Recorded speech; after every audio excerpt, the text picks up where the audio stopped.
before that, let me change the default value.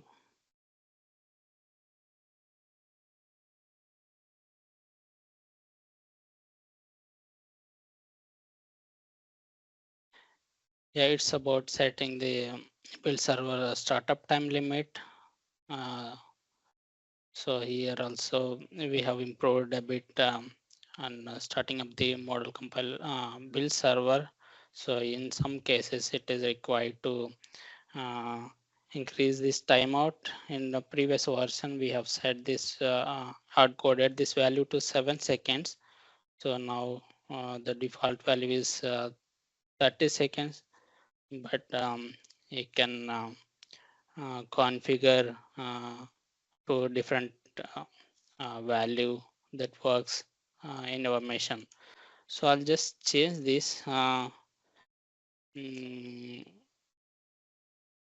timeout to 7 seconds, which is the previous value, and restart the tool and see how we can come to that preference space from some pop-up dialog.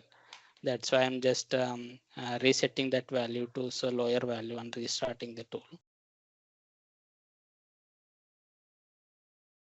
Yeah, tool is restarted and model compiler server is not started in this within this 7 seconds. The build server has failed to start within the 7 seconds, and it also guides you to set this go to preference space and consider increasing this build server startup time limit in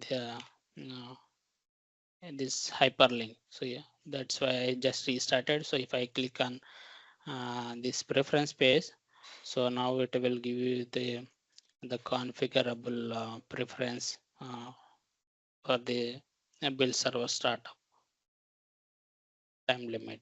I'll just change it to some 20 seconds and apply and restart.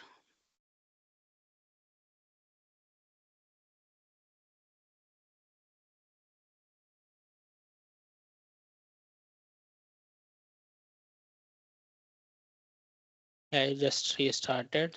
See, pop-up dialog says server has been restarted.